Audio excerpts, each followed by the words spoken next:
సత్యం అనే తట్టి, నీతి అనే మయమరువు, మరి జోడ్లు, శిరస్త్రాణము, ఇవన్నీ తను కలిగి ఉన్నాడు. దాంతోపాటు ఏముండాలండి? ఆత్మ ఖడ్గము. అంటే వాక్యాన్ని ఎలా వాడాలో, ఎప్పుడు వాడాలో మనకి తెలియాలన్నమాట. సో అదే వాక్యం అనే ఆత్మ ఖడ్గము. సో యేసు ప్రభు వారు సైతాన్ని ఎలా జయించారండి? వాక్యం అనే ఖడ్గముతో ఆయన జయించారు. మనము కూడా సైతాను మనల్ని శోధించినప్పుడు, మనల్ని ఇబ్బంది పెడుతూ ఉన్నప్పుడు కూడా ఏం ప్రయోగించాలండి? వాక్యాన్ని ప్రయోగించాలి. సో యేసు ప్రభు వారు ఏమని చెప్తున్నారు? సైతానేమో ఒక వాక్యం తీసుకొస్తే ప్రభువారు ఏం చెప్తున్నారు? ఇలాగూ వ్రాయబడి ఉంది. ఎలా వ్రాయబడిందో తెలియాలంటే మనం వాక్యాన్ని బాగుగా చదవాలి, ధ్యానించాలి. సో మరి శత్రువు వచ్చినప్పుడు, అపవాది ప్రభువు మీదకి వచ్చినప్పుడు ఏం చేశారండి? వాక్యం అనే ఖడ్గముతో దాన్ని చంపివేశారు. అలాగే మనం కూడా వాక్యం అనే ఖడ్గాన్ని కలిగి ఉన్నప్పుడు మరి అపవాదిని జయించగలం. సో మనం చూస్తూ ఉన్నాం, మన చుట్టూ ఎవరు ఉంటారండి? చీకటి శక్తులు ఇవన్నీ మన చుట్టూ ఉంటాయి. కానీ ఈ ఖడ్గాన్ని చూసినప్పుడు అవన్నీ భయపడుతూ ఉన్నాయి అన్నమాట. అలాగే దేవుని యొక్క వాక్యము మనలో ఉన్నప్పుడు శత్రువు మనల్ని చూచి భయపడేవాడై ఉన్నాడు. అలాగే యుద్ధ రంగంలో మనము పోరాడేది శరీరులతో కాదు, ప్రతి దినము మనకి యుద్ధ రంగం. ఆ యుద్ధ రంగంలో మనకేముండాలండి? వాక్యం అనే ఆత్మ ఖడ్గాన్ని మనము ధరించిన వారంగా ఉండాలి అంటే దేవుని యొక్క వాక్యమును శ్రద్ధగా మనం చదవాలి. మరి ఈ విధంగా మరి శత్రువు మనలను మరి మన మీదకి వచ్చినప్పుడు ఇలాంటి మరి వాక్యం అనే ఆత్మ ఖడ్గాన్ని మనం కలిగి ఉన్నప్పుడు విశ్వాసం అనే డాలుతో, వాక్యం అనే ఆత్మ ఖడ్గముతో శత్రువును మనము జయించగలము.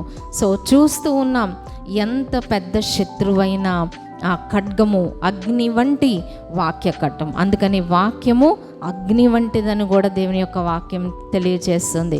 కాబట్టి ఈ యొక్క వాక్యం అనే ఆత్మ ఖడ్గముతో శత్రువును మనము జయించగలము. మన మీదకి వచ్చే అపవాది, దెయ్యములు, శోధనలను, ఇలాంటివన్నీ కూడా మనము జయించాలంటే వాక్యం బాగుగా తెలిసిన వారమై ఉండాలి. కాబట్టి సైతాను మనల్ని రకరకాలుగా శోధిస్తూ ఉంటుంది. అలా చేస్తాను, ఇలా చేస్తానని. కానీ ఇలాగూ వ్రాయబడి ఉంది అని మనం చెప్పగలగాలి. యేసు ప్రభువులాగా అంటే వాక్యంలో ఏముందో, ఎక్కడ ఏముందో కూడా మనకి తెలియాలి. వాక్యంపై పట్టును మనం కలిగి ఉండాలి. ఆత్మ జ్ఞానాన్ని మనం కలిగి ఉండాలి. సైతాను మనకి ఏం కలుగు చేస్తాడండి? అడ్డుగోడలు కలుగు చేస్తూ ఉంటాడు. ఏదో ఒక శోధన, ఏదో ఒక విషయాల్లో వాడు అడ్డుగోడలు పెడుతూ ఉంటాడు. ఆ అడ్డుగోడలు కూలిపోవాలంటే మనకేముండాలండి? దేవుని యొక్క వాక్యము చేత మరి అడ్డుగోడలన్నీ మనము జయించగలము. అందుకే దావీదు గారు అంటారు, నీ సహాయం వలన నేను ప్రాకారములను దాటుదును అని. కాబట్టి ఈ యొక్క అడ్డుగోడలు పోయి మనకేమొస్తుందండి?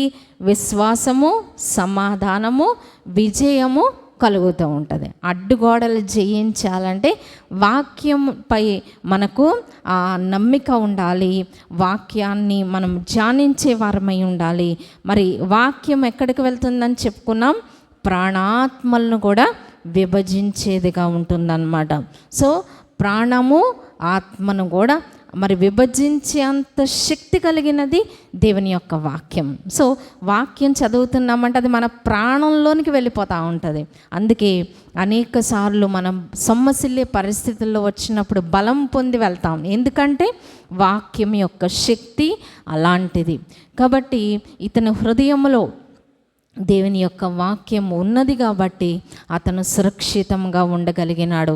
మనము కూడా మన జీవితాల్లో మరి ఇటువంటి శక్తి కలిగిన వాక్యాన్ని మనము పఠించే వారము, ధ్యానించే వారముగా, తలపోసుకునే వారంగా ఉండాలని దేవుని యొక్క వాక్యం తెలియచేస్తుంది.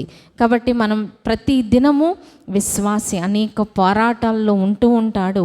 మనము ఇవన్నీ కూడా ధరించి ఏంటంటే అవన్నీ విశ్వాసం అనే డాలు ఇవన్నీ మనం కలిగి ఉండి వాక్యాన్ని మనం కలిగి ఉన్నప్పుడు శత్రువును మనము జయించగలం. సో దేని ద్వారా ఈ యొక్క మరి అపవాది యొక్క బంధకాలు, మన జీవితంలో కొన్ని బంధకాలు ఉంటూ ఉంటాయి. అపవాది మన చుట్టూ బంధకాలు వేస్తూ ఉంటాడు. వాటిని జయించాలన్న మనకేముండాలండి? దేవుని యొక్క వాక్యము. సో వాక్యం ఉంటే మనము జయించగలం. సో ప్రాణాత్మలు కీళ్లను కూడా విభజించేదై ఉన్నది దేవుని యొక్క వాక్యము.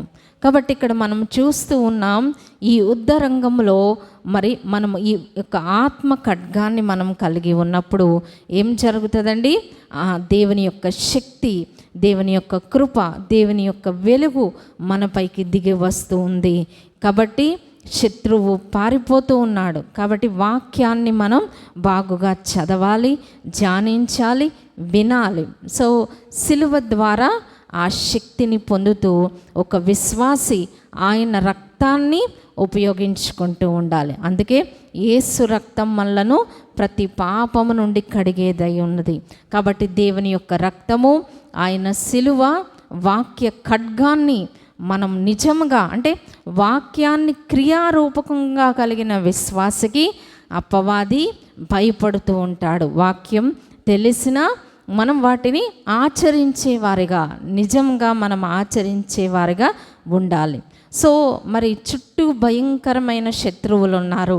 మన జీవితంలో కూడా శోధనలు, ఇరుకులు, ఇబ్బందులు ఈ విధంగా మనల్ని చుట్టుముట్టేస్తూ ఉంటాయి.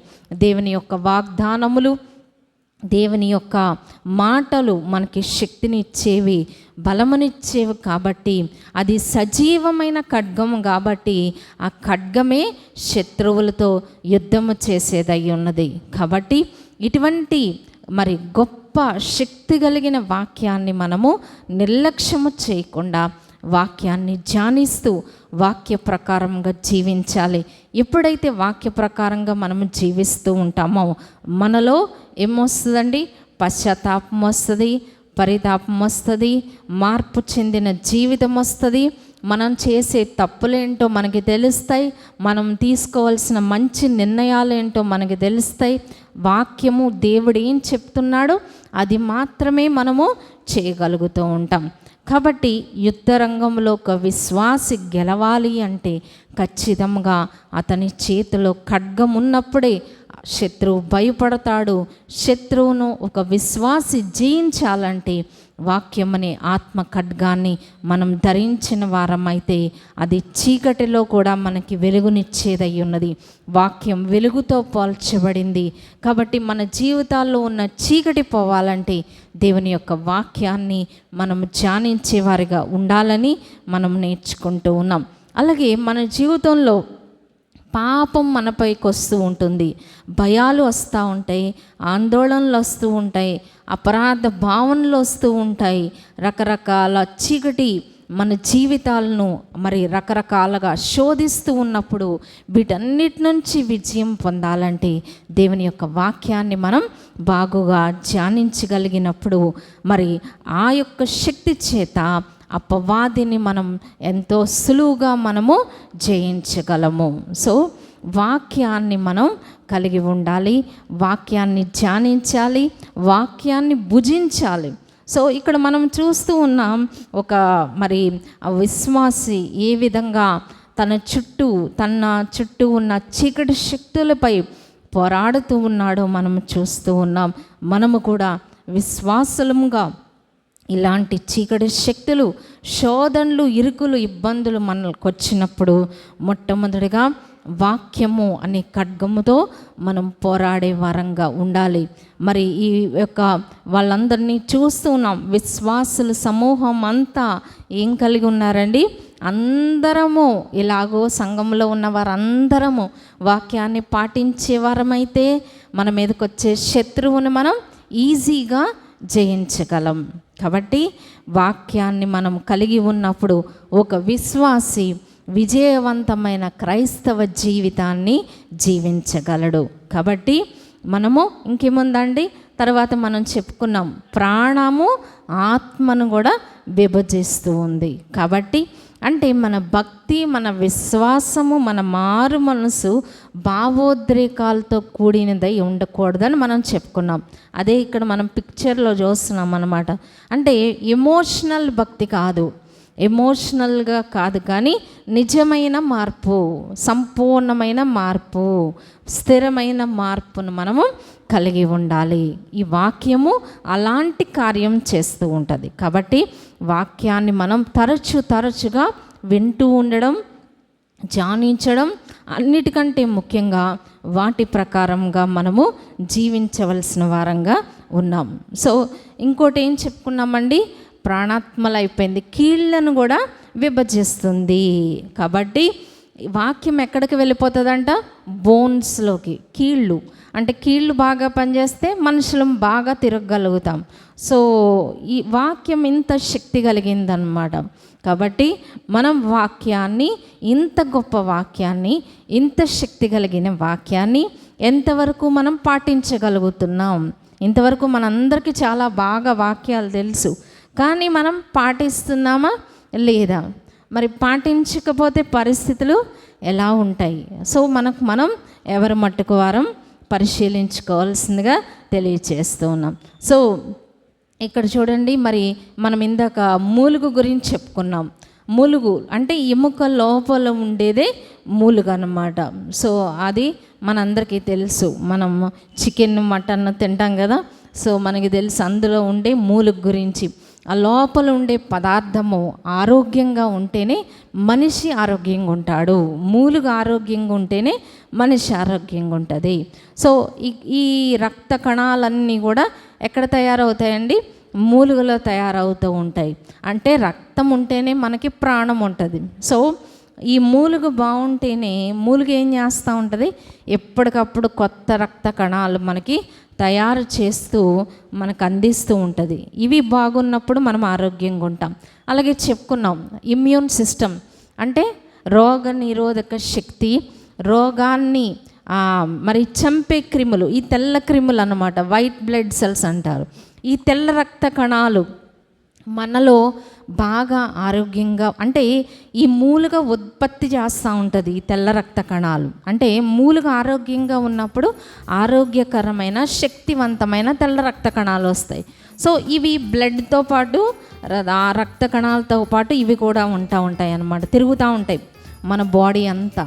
సో ఎక్కడ ఎలాంటి వైరస్ వచ్చినా, బ్యాక్టీరియా వచ్చినా అవి ఏం చేస్తూ ఉంటాయండి, చంపేస్తూ ఉంటాయి. మనం చూస్తున్నాం కదా, తెల్ల రక్త కణాలు ఏం చేస్తూ ఉన్నాయి, ఆ బ్యాక్టీరియాని తినేస్తూ ఉంటాయి అన్నమాట. అందుకే మనకి జలుబు వచ్చినప్పుడు లేకపోతే జ్వరము కూడా ఈ అందులో భాగం అన్నమాట. జ్వరం వచ్చినప్పుడు ఏమవుతుందండి, ఒళ్ళు వేడెక్కుతుంది. అంటే ఆ ఇమ్యూన్, ఆ రోగాన్ని చంపే క్రమంలో మన బాడీ ఏం చేస్తుంది, ఉష్ణోగ్రతను పెంచుతూ ఉంటుంది అన్నమాట. పెంచినప్పుడు మనకి ఏం కలుగుతుందండి, ఆ తెల్ల రక్త కణాలన్నీ కూడా వ్యాధికారక క్రిముల్ని చంపేస్తూ ఉంటాయి. సో మనకి తెల్ల రక్త కణాలు ఆరోగ్యకరంగా ఉంటే మనకి వ్యాధులు రావు. వ్యాధులు వచ్చినా అవి ఈజీగా ఫైట్ చేసి చంపేస్తూ ఉంటాయి అన్నమాట. సో ఇవన్నీ జరిగేది ఎక్కడని చెప్పుకున్నాం అండి, మూలుగులో ఇవన్నీ కూడా తయారవుతూ ఉంటాయి, ఉత్పత్తి చేస్తూ ఉంటుంది. ఆ మూలుగా రక్త కణాలు ఉత్పత్తి చేస్తుంది, తెల్ల రక్త కణాలు కూడా ఉత్పత్తి చేస్తూ ఉంటుంది. అంటే వాక్యం ఎక్కడి వరకు వెళ్తుందని చెప్పుకున్నాం, అక్కడ వరకు వెళ్తుంది అన్నమాట. సో దేవుని యొక్క వాక్యము మనము కలిగి ఉన్నప్పుడు ఆత్మీయంగా మనము ఆత్మ ఖడ్గము ధరించిన వారంగా శత్రువుతో పోరాడే విజయాన్ని, విజయవంతమైన క్రైస్తవ జీవితాన్ని మనము సంపాదించుకోగలం. ఆ రీతిగా అలాగే చిన్న వీడియో ఒకటి చూద్దామండి.